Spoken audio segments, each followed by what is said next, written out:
Frank Newman, author of 6 Myths That Hold Back America. One of your myths is that Asian nations are bankrolling the U.S. Tell me why this is not so. It's just not possible the way the actual flow of funds works. When an Asian nation sells more to the U.S. than they buy from us, they end up with U.S. dollars. They have to do something with those U.S. dollars. They can't carry them in suitcases and leave them someplace in Asia. They have to either buy U.S. goods or invest in U.S. dollar assets. So that money is always part of the U.S. financial system. Another myth is that Treasuries crowd out private sector finances. Tell me why this is a myth.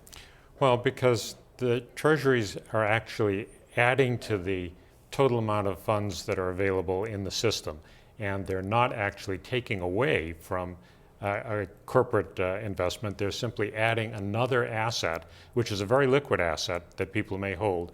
And when portfolio managers look at their portfolios, their cash position has increased, but not their corporate position.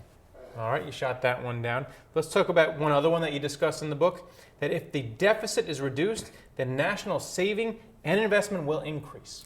Well, it's just not possible for the deficit to decrease without taking the money from the public. So if the government taxes people more, then private sector saving has to decline because people take money out of their savings accounts and pay the government.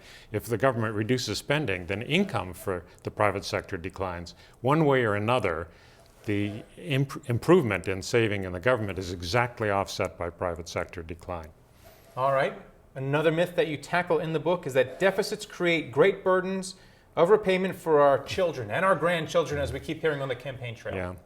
There's a really odd thing about the term debt when it comes to treasuries. It really is not applicable in the sense that people normally think of their personal debt or even corporate debt. It's more akin, the book explains more of this, of course, it's more akin to a permanent sense of capital that a bank might have.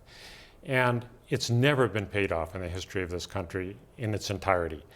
So the idea that someday we'll have to raise taxes to pay off the $10 trillion of debt currently held by the public is just unrealistic. For 200 years, that hasn't happened. Still, people are worried about the debt. And let's put all these myths together.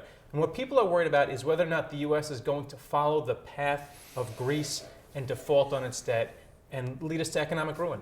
Yeah, that can't happen. It can't happen in any country like the U.S. that has a combined fiscal and monetary system. The problem in the Eurozone, and it's just in the Eurozone, not in Europe as a whole, is they have 17 countries with one central bank, and they don't have a direct connection between the government issuing their equivalent of treasuries and their central bank. In the U.S., all the money goes back into the U.S. financial system. In Greece, if somebody gets paid off a Greek bond, they get euros, and they don't have to put those euros back into Greece. They can put them into Germany or France or wherever else.